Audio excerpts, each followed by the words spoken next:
Greetings, hello, and all Illinois companies and exporters. We are delighted that you've joined us today. Thank you so much.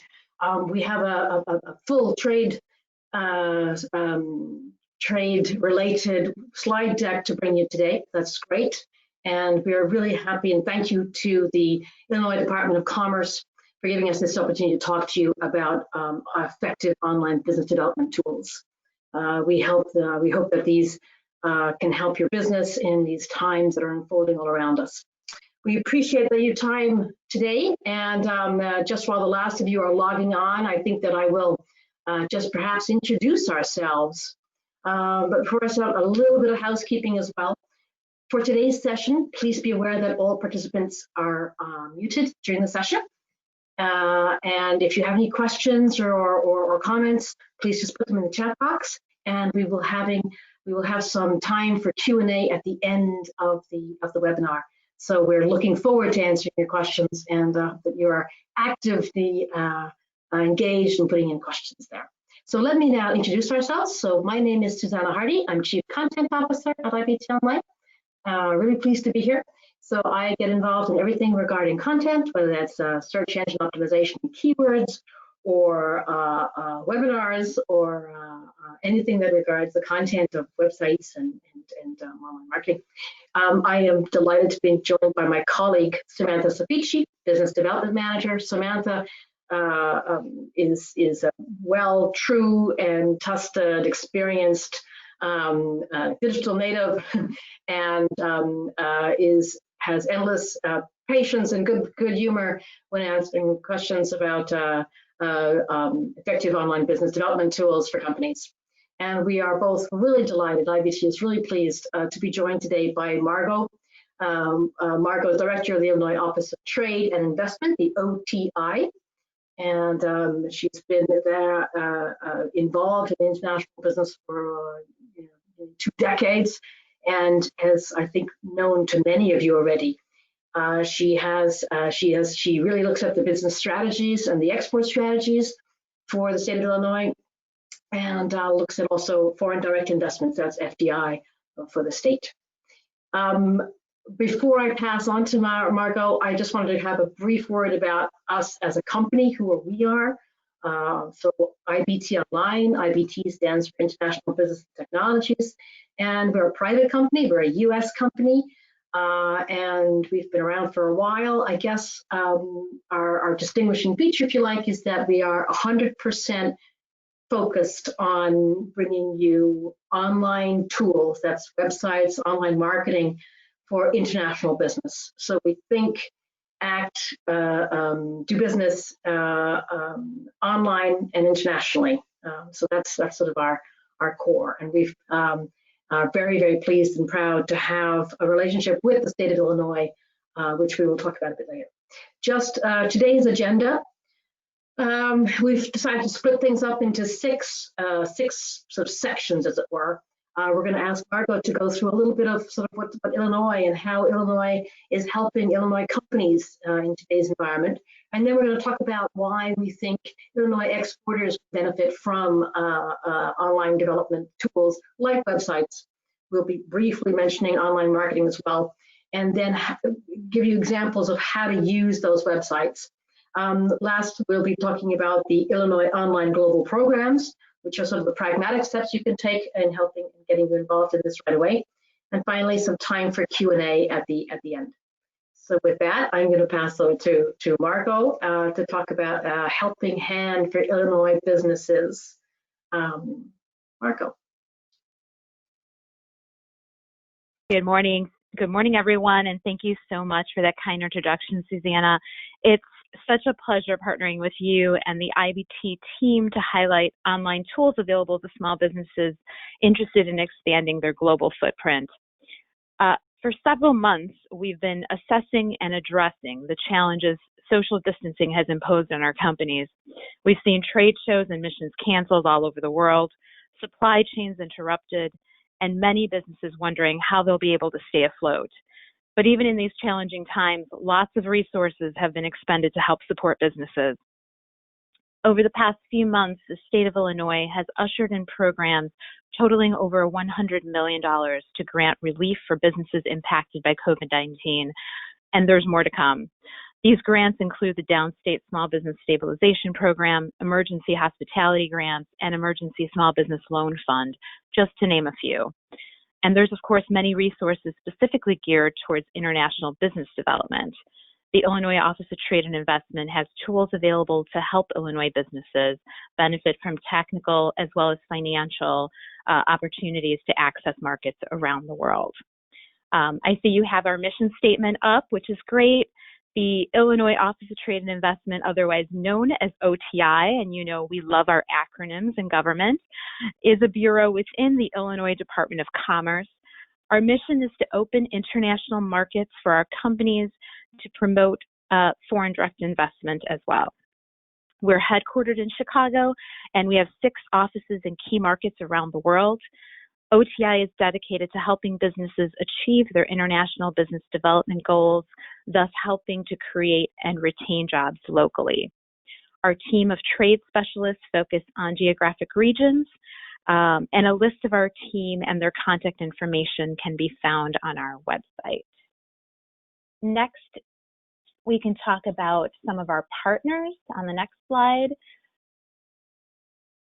OTI works closely with state and international partners to support Illinois companies. Our partners include the Illinois Small Business Development Centers.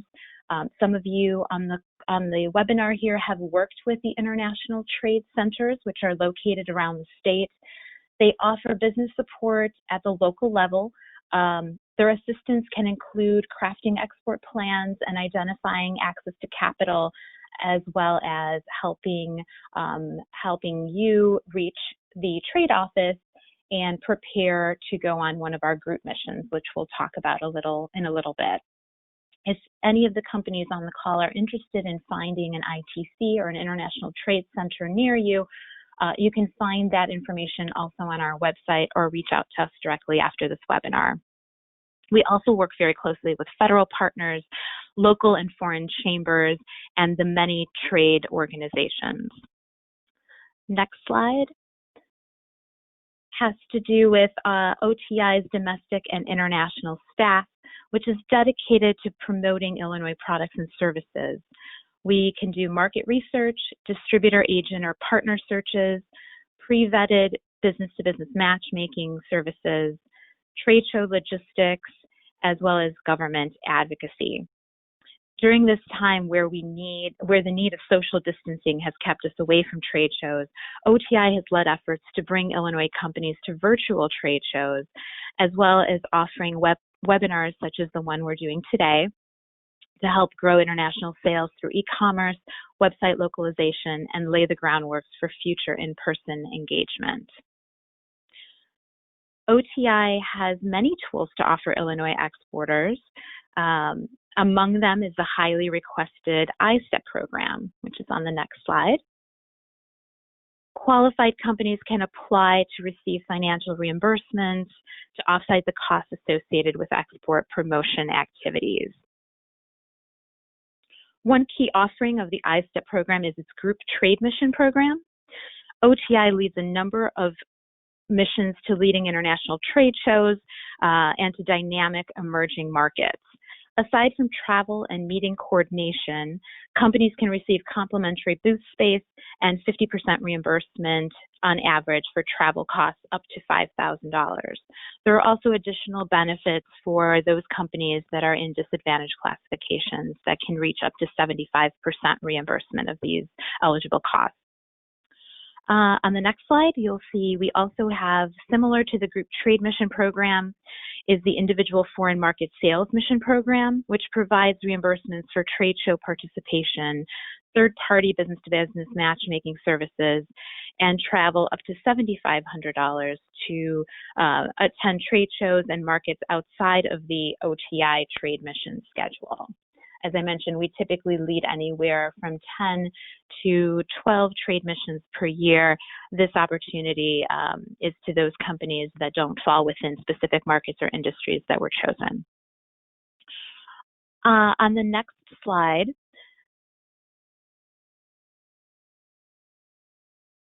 you'll find some additional services that fall within the iStep program. For companies that are not yet ready to travel or need additional resources to prepare for market expansion, we offer product compliance assistance and website localization assistance at 50% reimbursement up to $6,000. I'd like to highlight this offering as our reimbursement ceilings have doubled, most recently, of course, due to COVID, to allow companies to utilize this amazing international business development tool and to increase e-commerce for companies. Online marketing is more important now than ever.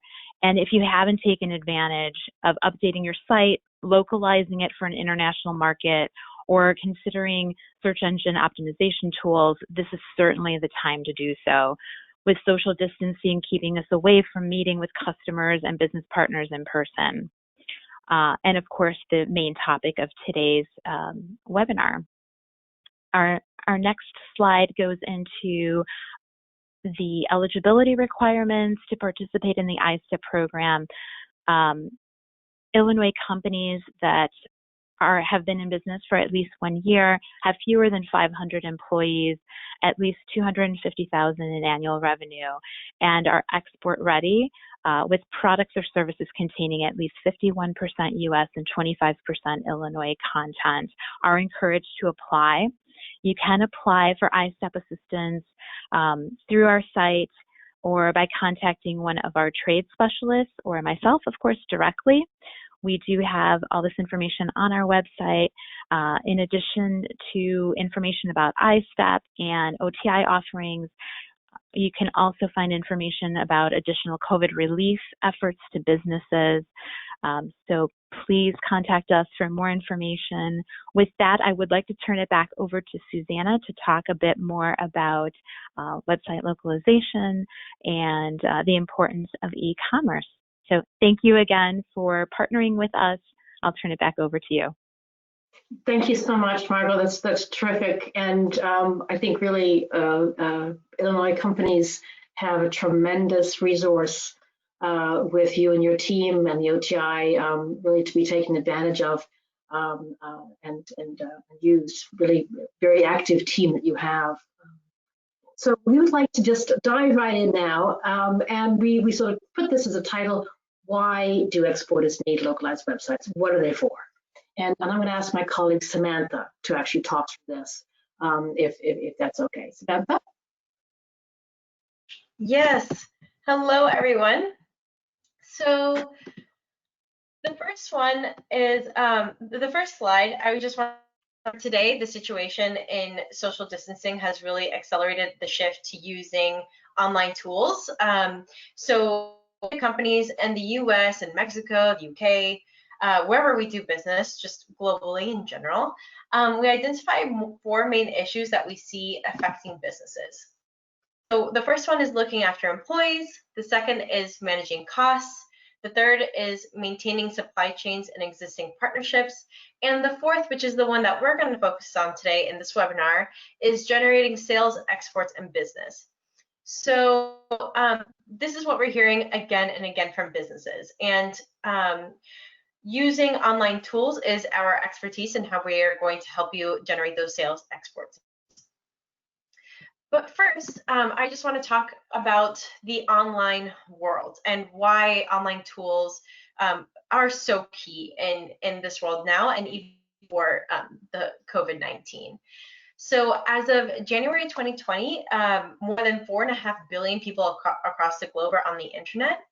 And when we analyze the number of people that are online and their behavior, I just want to draw your attention to the average time spent online, which is about 7 hours a day, and that's just an average. And that's not even taking into account the fact that we are spending even more time online now since remotely. We are interacting with a lot of people Zoom and just through online platforms. And it's growing. So even in January 2020, it certainly hasn't down, but as of January 2020, a little under 300 million people joined online, which is a little under the population of the US. And what are they doing? People are communicating.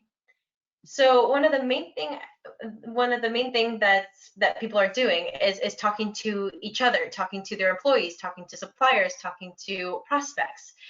And over 43% of internet users use social media for purposes as of right now, and obviously shifted a little bit upwards since COVID-19. And the number of accounts is about 8.6 per internet. And on social media, they're spending about average 3 hours a day, about 2.5 to 3 hours a day on social media. And COVID-19 has actually made things like LinkedIn even more relevant. An article came out in the Financial Times saying that more people are posting online and specifically on LinkedIn more than ever before. And actually showed that people are posting because they want to stay top of mind. They want to stay relevant to the people online since they're not doing things face to face anymore. And the numbers absolutely back it up. So LinkedIn shared that the number of conversations between members jumped 55% in March, and from the same month last year, and live broadcasts have absolutely gone into overdrive. So the demand has more than tripled since February, and the users are much more chatty on these broadcasts. So the number of comments has surged 272%. So I think we're actually behind a slide. So if we go to online is for everyone, I wanted to include this slide because so many Illinois companies are in the B2B space, and sometimes B2B can suffer a bit from what we call perfectly engineered syndrome. This is when you think deep down that your product is absolutely wonderful and it'll sell itself, which, you know, you're probably right, your product is probably wonderful. But I would suggest that the current situation has kind of put a damper on that. You need an online presence that will speak to how wonderful your products are, and you need it to be keyword optimized so that people can actually find you. Keep in mind that when doing B2B business, you're still talking to people on the other side, and the way that they make purchases for their businesses is probably similar to the way that people purchase things for themselves.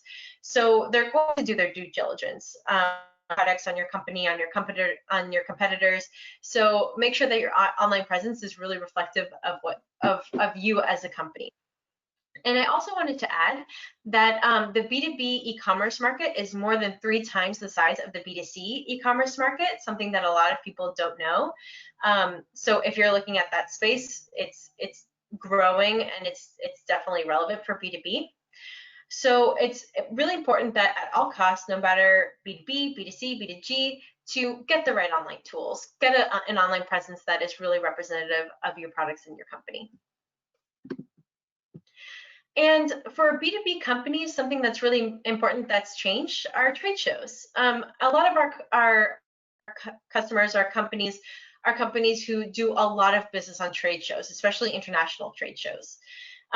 And in our research, we found that by May 2020, COVID-19 has shut down 2,600 events, with thousands more to come, with no real end in sight.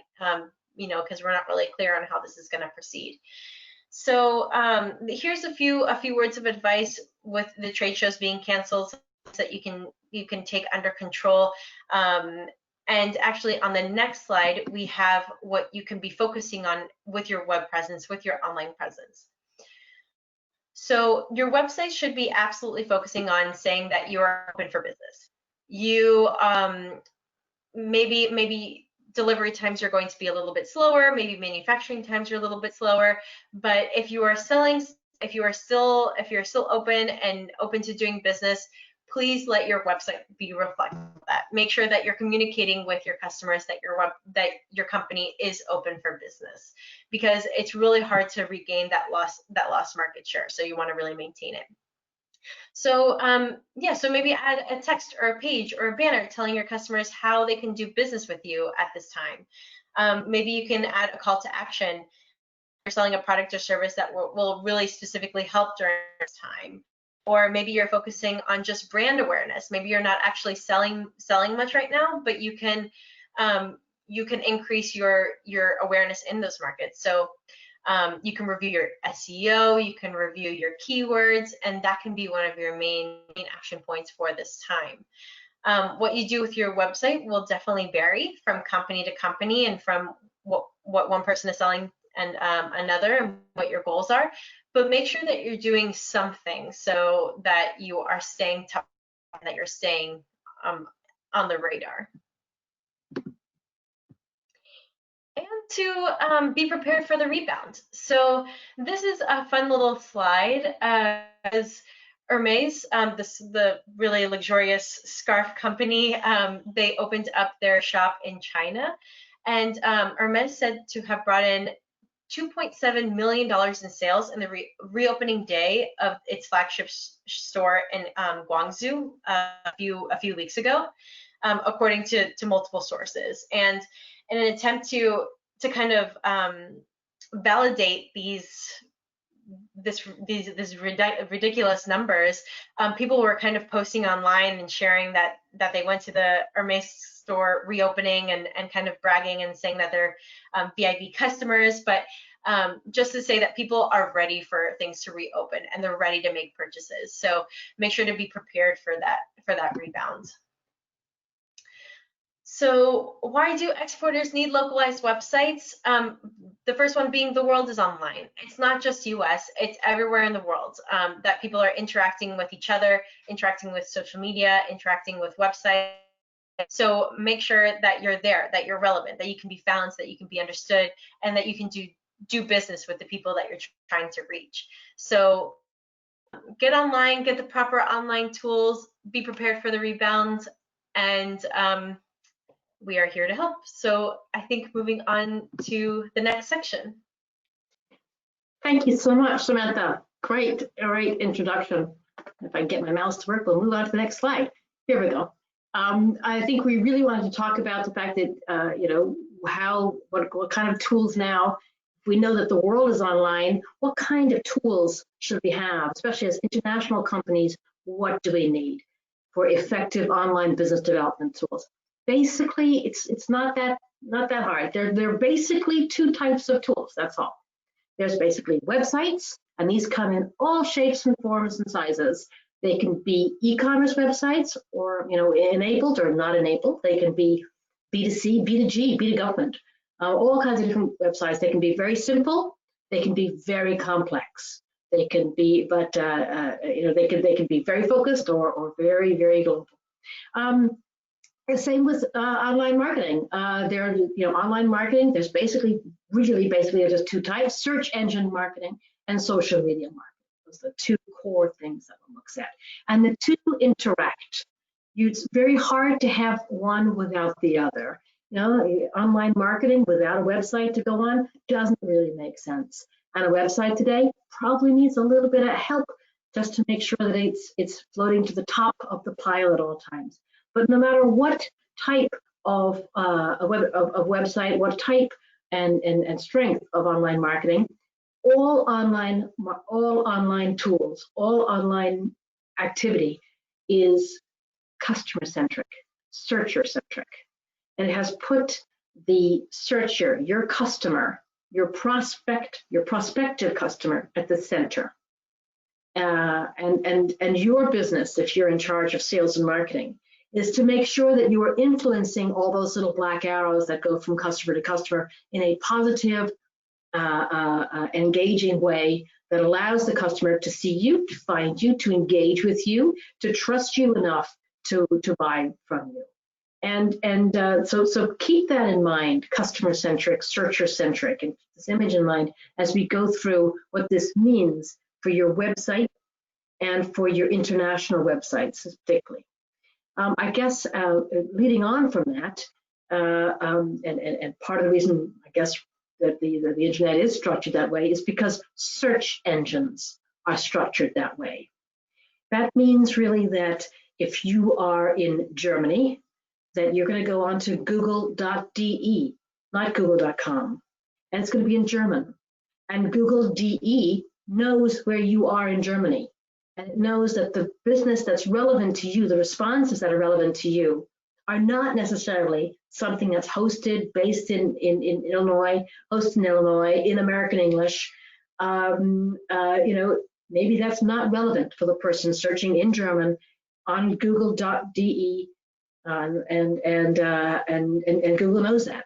So don't think of Google, and this goes for all search engines. Google just happens to be the largest. Don't think of Google as one single entity. Think of it as many, many different entities. 192 to be specific for Google. So if you are targeting the German market, then you need Google DE to recognize you and validate you to be relevant for the German market. Let me give you a concrete example. So Samantha and I were talking earlier, and we said, what must not happen during this webinar is that one of our dogs bark. So we thought we'd have squeakless, dogless dog toys. And Samantha went on to her Google, which is google.com, and she put in squeakless dog toys. And she got things like chewy.com, amazon.com, and freedompullharness.com as their top things in google.com. I'm sitting in the UK.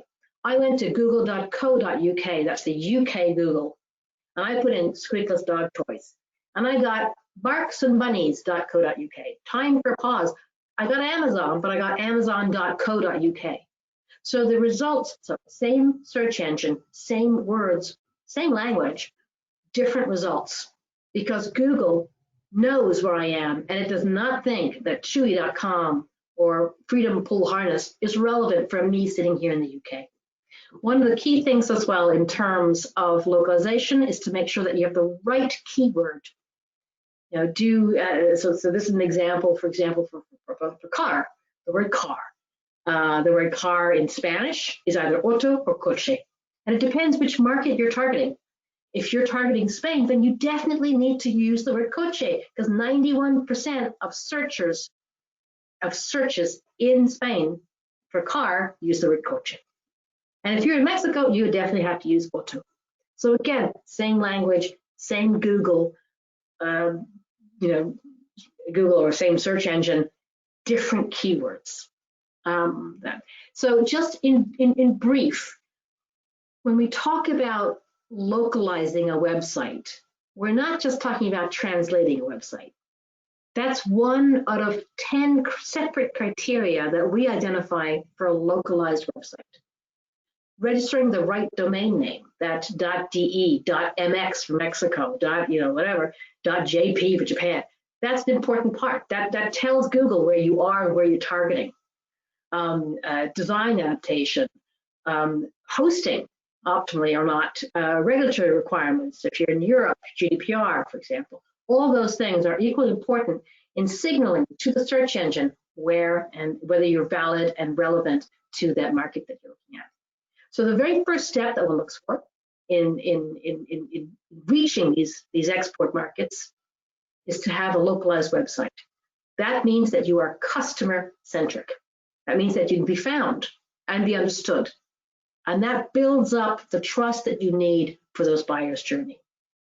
Now, one thing that's important is that all these localized websites that you can have can still be linked to your US website. So you can have a US website which has its own keyword research and search engine optimization, has its own social media strategies, and then you say, well, we are really, really, really targeting France because we know that's our biggest customer base. It deserves its own website. It can be a microsite, that's fine, but it's someplace where French prospective clients and existing clients can find you. And that has its own little orbit of search engine optimization, its own little orbit of social media to help it grow and engage and really drive your customer base. So that's the sort of example that we're looking at when we talk about localization, search engine optimization, social media being localized for these different export markets. One of the key aspects is buyer persona. Samantha, why don't you talk about some buyer persona? What is a buyer persona? Yes, I would be happy to. So as HubSpot themselves define it, a buyer persona is a semi-fictional representation of your ideal customer based on market research and real data about your existing customers. The point about defining your buyer persona is that it allows you to make sure that you are marketing to the right person at the right time with the right message. So it saves you and your company a ton of time and resources. So this is a great example for a domestic buyer persona from a company called Zipcar. And you can see that their buyer persona is actually detailed out in their mission statement. So they are trying to sell to people who are urban, educated, tech, and environmentally conscious. And their marketing absolutely speaks to that. So if you look at this Instagram post, you can see that it's two people in an urban environment. If you look at the background, it's a city. It's not like a farm or anything. They look like they are environmentally conscious. They're holding plants. So this post absolutely speaks to who their buyer persona is. That's outlined in their mission statement. And it should be something that's really easy for companies to do. You can get your sales team involved. You can take a look at who your current customers are and what kind of buyer persona they make. And then you can take a look at the analytics behind your website, behind your social media strategy, and you can get a really nice detailed version of a buyer persona, who your ideal customer can be. But what's important to note, though, is that your international buyer persona can differ from your domestic buyer persona, especially in times like these. So on this slide, there are a few questions that you can ask yourself, like, are there multiple buyer personas for my export markets? How do they find me? What do they care about? How can they buy from me? How do they like to buy from me? And in this example, we have L'Oreal. And the reason why we use L'Oreal is because they are really frequently cited for being so spot on with their international online marketing. So if you look at this picture in the text, it's L'Oreal assuring their US stylists that they're trying to support them while we are socially distancing ourselves, and while people aren't really going to hairstylists. And they know that a lot of their buyer personas, a lot of these stylists are self-employed or they're working for small businesses, and they're really feeling the effects of COVID, and they're there to support them. However, if you look at the Australian site, it is completely different. There is no mention of coronavirus, COVID-19, socially distancing, none of that mentioned on the Australia site. And there's a focus on climate, and it's most likely due to the horrible fires that they suffered in the beginning of the year. So that's what matters to their buyer persona. So that's what they're focusing on in their marketing. And then in the last example, L'Oreal is demonstrating to their Brazilian customers that they are doing their part to help the people of Brazil in these difficult times by producing hand sanitizer, which is something that they don't normally produce. So they're showing that they're supporting the communities that need it most. So as you can see by this example, each buyer persona is clearly different, and the messaging on these websites are respectful of that.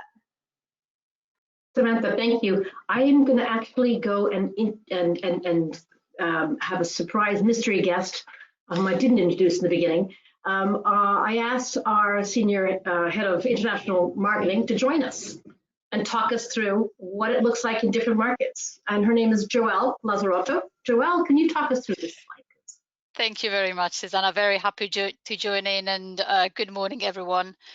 Perfect. So I just wanted to show an example of how different this buyer persona can interact with for example, a social media campaign. And here we have an example from Facebook, from our current Facebook campaigns. So in this example, we were promoting the same product using similar imagery, a similar message, obviously, of course, localized and making sure that we stay relevant to our local audience. But if we look at the results for this specific post, for the UK, we've had just over 1,200 engagements, and we were thrilled, super pleased with it. But then when you look at the same post for Mexico and look at the number of engagement, just like, oh, wow, over 20,000 here. So if we stopped our analysis at this level, we could then infer that our campaign in Mexico worked much better than it did in the UK, right? Well, that's not necessarily the case. So if we take a little bit of a deeper dive into the data and we look at the full buyer's journey, here we can really get the full picture. So what I'm trying to say is that you need to know each market specifically, what your buyer persona, how they behave, what the buyer journey looks like, and how they react. So then you can look at the numbers in several ways.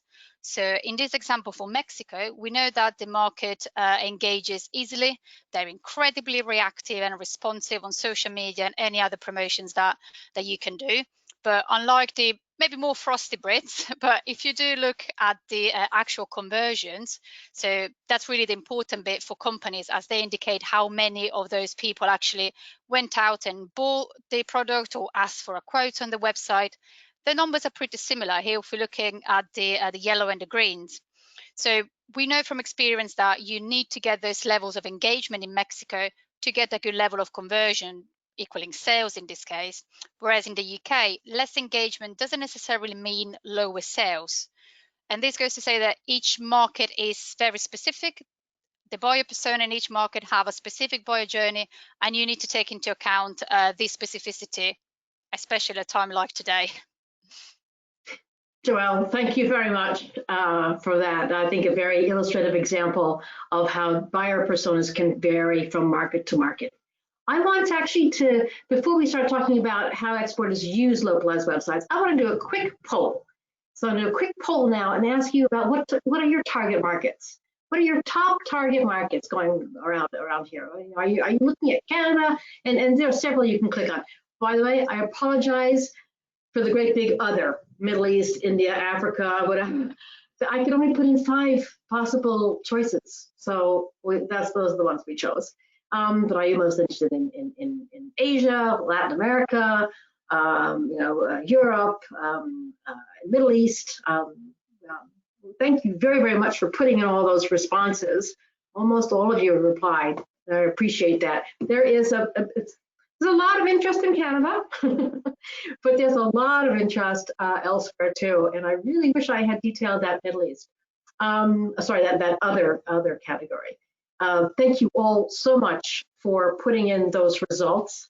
And there's, as I said, a lot of interest in Europe and a lot of interest in Canada, but elsewhere as well. Thank you. And we will be having some other polls, but thank you very much for that one. I want to shut that poll down now and move on.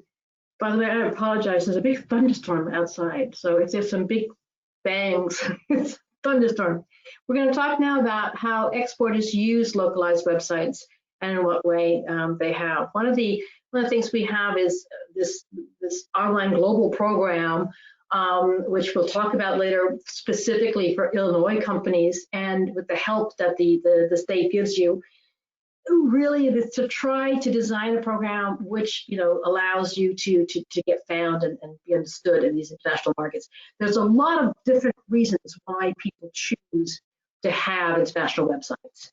Most of them, the majority, consider long-term brand awareness and the generation of leads to be the two core ones, but there's a lot of different ones, different motivations.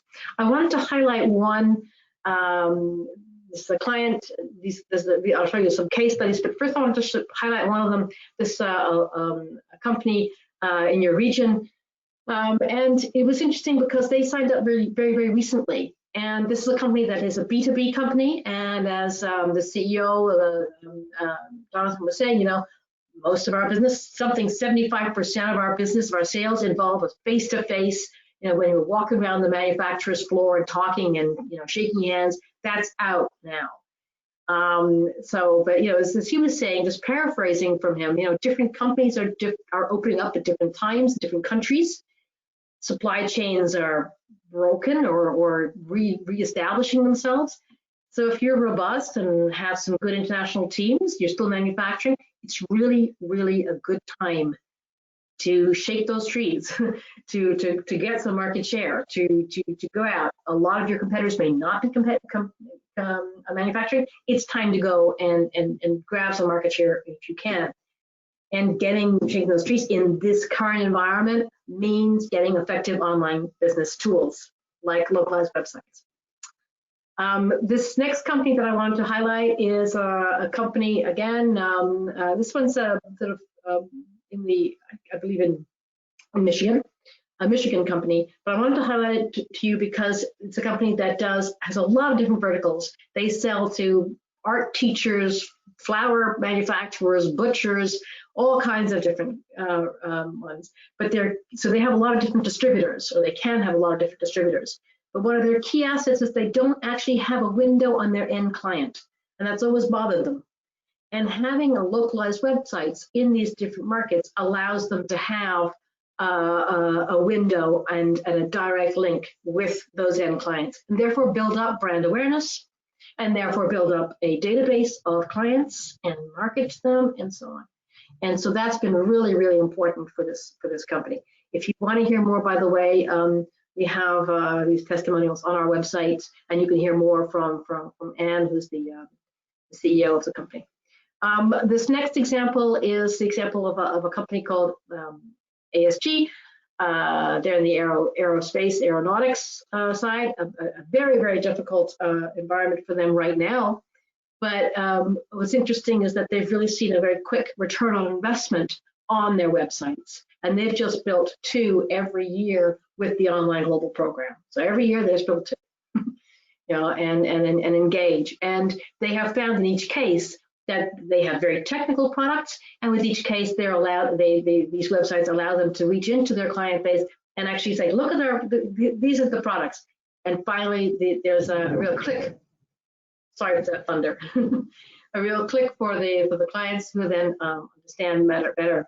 And again, if you wanted to learn more about that, there's that testimonial on our website with one of the co-founders of the company.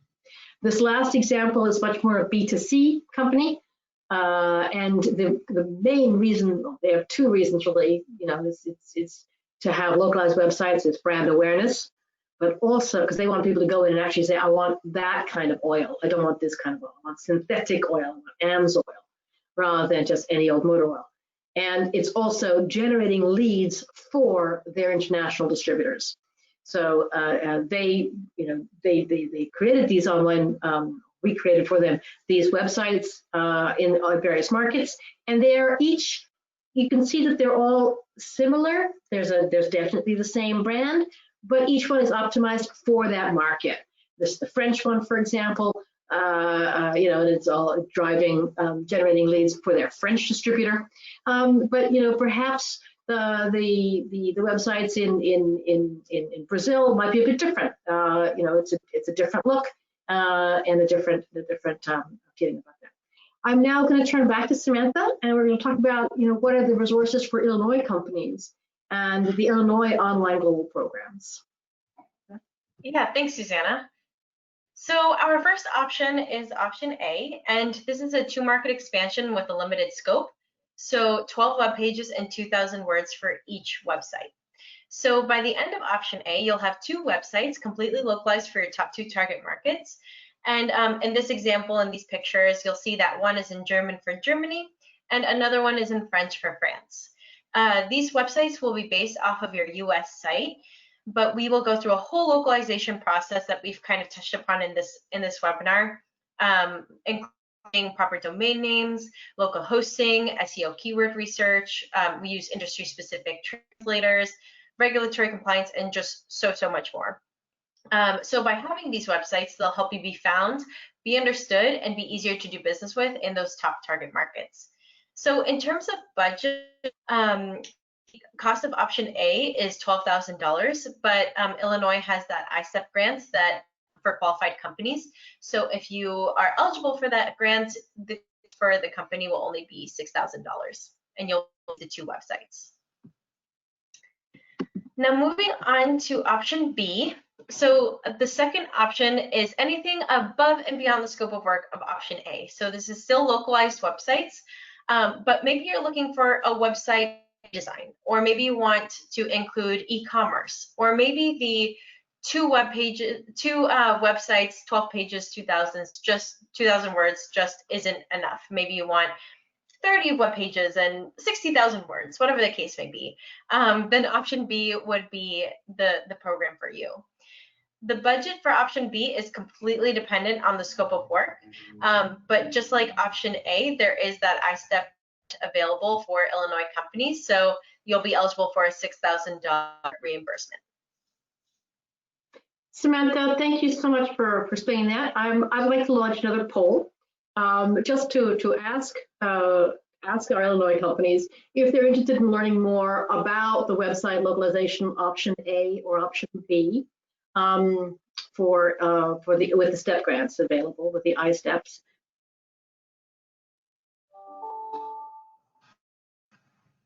I closed my microphone because I'm having huge thunder and lightning out of here.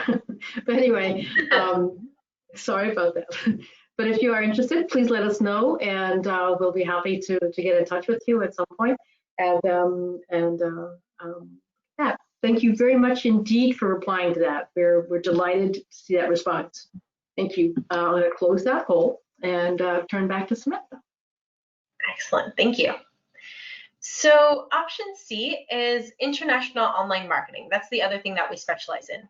So if you need help in this area, we do have a ton of free resources on our website, as Susanna mentioned, and we have videos, we have infographics and webinars completely dedicated to the subject. But if our free resources just aren't enough, we have a dedicated technical team that will be able to help you grow internationally in your target markets through search engine marketing, social media marketing, and reporting and analytics.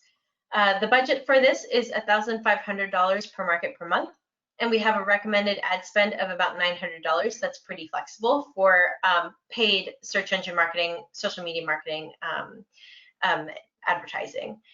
There is that iStep grant available for the international online marketing as well of $6,000 for eligible companies as a reimbursement. Samantha, thank you again. And so this is my last poll, just to ask you if anybody would interested in learning more about the international online marketing, option C, and the iStep grant as well. We're very happy then in that case to get a hold of you or to pass on more information. And as Samantha said, we have quite a lot of that also available for free on our website. Thank you. That's a tremendous response. We're very happy to see that. I think we're getting most of your responses by now. Let's wait one more second. I'm going to close the poll, but thank you again for that, and we will reach out to you in due course. So I just really wanted to round up and give some time for questions. I get my mouse to work again. There we go. So takeaways and some Q&A time as well. I guess our first takeaway from this webinar is really just to say, the world's online. And that's actually very good news for an exporter. This means that you can find and you know where all your prospects are and you can find them. You know where your existing clients are and you can find them. You know where your distributors are and you can find them. You know where they are and how to find them in each case because they are all online. We also think that it's important because you can prepare for the rebound. Effective online business development tools will help you prepare for that rebound, when that rebound and how that rebound comes. But online international means also localized. So localized is a local online environment. Your Illinois website won't attract an international audience base. It won't be able to reach out to your prospects in the same way. You simply won't have the impact. And remember, there's communication, and communication equals relationship. So with communication through your website and online marketing, but even just through using your website, you can build relationships with your prospective buyers. And that's what the first step of getting new contracts and getting new clients. And then our last takeaway, in a sense, is really just if you are interested, take advantage of the iStep grants for option. I've highlighted option A, but for these, this is, by anyone's standards, this is a very, very attractive option for two very high performance websites in any target markets that you want. The Illinois state has been generous enough to support this. I guess really just leaving to us as a final message from all of us here at IBT Online, these are interesting and challenging times. Be kind and look after yourselves. So with that, I've seen quite a few questions coming in, and I was hoping, Joelle, that you were catching them as well. So Joelle, perhaps if you've been collecting questions throughout, that'd be great. Sure. Absolutely. Thank you very much. Well, I suppose take the time to thanks Margo, Susanna, Samantha for great presentation, very informative session. We have indeed been receiving a lot of questions throughout the webinar, but do keep them coming into the question box. And I just want to take the opportunity to remind everyone that today's webinar has been recorded, so we'll be sharing the recording of the session over the next few days. So do keep an eye on your inbox and your spam folder, and you'll be receiving it by the end of the week or early next week. Just starting off, I'm trying to pull some of the questions together just to make sure we've got time to answer as many as possible. Margo, maybe a couple of questions for you. A lot of people have asked, so if they wanted to start the process, how does that work? Do they call you? Do they call the OTI? Do they call IBT? How does that work? Thanks so much, Joelle. Yes, we encourage anyone that's interested in applying for iStep or simply just taking advantage of the resources that I mentioned our office has to offer, whether that's to work with one of our foreign offices or our trade specialist team or the international trade centers that are located locally within the state of Illinois, all around the state. Have them reach out to us directly. There's a list of our regional specialists online, but I'm also happy to share that directly with anyone that's interested. The application process for STEP is pretty straightforward. They would work directly with a trade specialist on a specific region of focus. If they're interested in participating in one of our pre-planned group trade missions, there again, they can take advantage of booth space at a major key trade event, have business-to-business matchmaking, and all kinds of logistical support that could be available to them. And then, of course, the great benefits of the website localization, which, as I mentioned, ceilings were increased and doubled here recently so that folks can take advantage of those. Fantastic. And just maybe following through from that question, is this a service that will continue in time, or is it limited to the current situation? And I suppose, are there any set number of companies that can apply for it, or how do you allocate? Thank you. No, this has been a program that Illinois has been supporting for many years. I think we're in our 9th year now, and we plan on continuing this program. The program is partially funded through a federal grant and partially through the state of Illinois' budget. We do plan on continuing it moving forward, and we don't have a maximum number of companies that can participate. Essentially, our applications are taken on an ongoing rolling basis until funds are utilized. Fantastic. Great opportunities there. Thank you very much, Margo. We've had a number of maybe more technical questions that maybe Samantha, if I can pass this over to you. Can you, or can IBT in this case, help with getting domain names for the websites? Some people share that they've had some issues in the past. Is that something that we do for them? Yeah, that's a great question. We would absolutely help companies purchase the proper domain names, and if there's any trouble, we have some other options available. What's important to note, though, is that IBT Online doesn't own any of the domain names. We just help you purchase them. Fantastic, thank you very much. And I think, Susanna, you might have scared some people out talking about keywords and the work that's involved in making sure that you get the right keywords in there. The question we got in for a couple of people, do you do the keyword research as well? Yes, absolutely.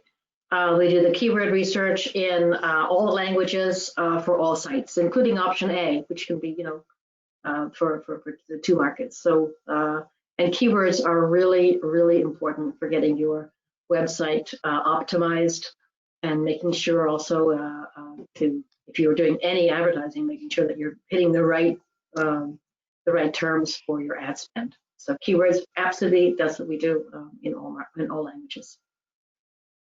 Thank you very much, Susanna. Just another kind of technical question, maybe I'll ping back to you, Samantha. Who looks after the website once they go live? Obviously, we build them. What happens when they go live? Yeah, so we can look after them. We have a website management program to keep the websites up and running and functioning properly with any sort of plugin updates that needs to happen. We make sure that the websites are secure, that they're on the proper CMS, that they're hosted within the country. All of that is included in the website management program that we put on for the companies after the websites are live. But at the same time, the company will have access to the CMS system. So if they want to make any changes to the website, they will have the training and the access to themselves. Fantastic. Thank you very much. If we can squeeze one more in, I'm quite conscious that we're getting close to the hour, but we've had a couple of questions in about how do, you know, from in our experience, how have companies liaise with distributors? How did it go about, you know, managing that relationship with having a localized website in a region where they're already quite active through distributors? Has there been any conflict? How do they go about making sure that they're seen as a value to them? I guess I can this one. This is something that we see really regularly, because most of our clients have a distributorship as a route to market, and distributors are a tremendous resource for the company, and including for the website. But don't forget that the objective of the website, of the localized website, is to generate leads, which are then funneled to the distributor. And that means that the distributor actually is pretty pleased to have that. It's the best, in a sense, it's the most effective tool you could give your in-market partner. You know, it helps them generate the sales and generate the brand awareness that they need to get sales. A lot of clients also start with saying, well, should our distributor be creating content? And distributors can certainly play a role there, but they're not always experts in online marketing, and they're not always experts in your website. So, you know, better, you know, they don't also have the time. They might be focused much more on after sales, on generating leads, on going to trade shows, on the import, on the Incoterms. So they have a lot on their plate already. But generally speaking, we find that this works extremely well with distributors, and they're really happy to see the investment the company makes in their market by giving them these online tools. Fantastic. Thank you very much, Susanna. Very comprehensive answer, and I'm sure that answered all of the different questions that came in regarding distributors. One more question that just came in fresh off the press. How long does it take for the website to be up and running? Maybe Samantha, I can pass this over to you. Yeah, so great question. A website takes, for option A, it takes about 3 months from kickoff conference call until website launch. It can be a little if the communication is really good between your technical team. For projects that are a bit more larger in scope, for option B, for example, with an e-commerce platform or a website design, it can take about 4 months. Fantastic. So I know people were talking about a project launch and new products, so get this website started soon. Yeah. Joelle, I'm conscious of time. We said we wouldn't take more than an hour. We wanted to, so we will answer all questions by email if we haven't had a chance to answer them, and I've seen that some more have just come in. We will answer your questions by email directly in an email to you. And one of the questions that we're getting quite a lot of, I can see, is yes, you will all get a recording of this webinar in your inbox within the next 2 days. It's just then left to me to say a big thank you to my colleagues, Joelle and Samantha, for joining, for helping, for presenting, for doing everything like that. Really big thank you, and especially a big shout out to the Illinois Office of Trade and Investment, the OT, and Margo and her team, who are such a strong force for Illinois companies, and a great resource for them all, for both FDI and especially for exporting from our side. So with that, I'm going to wish you all stay safe, stay well, stay exporting, stay international, and we hope to see you all online or offline. Nice to meet some people all face-to-face occasionally too. Thank you all very much for attending our webinar. And again, Margo and her team, thank you for giving us this opportunity. Be well, stay safe, and thank you. Bye-bye. Bye. Thank you.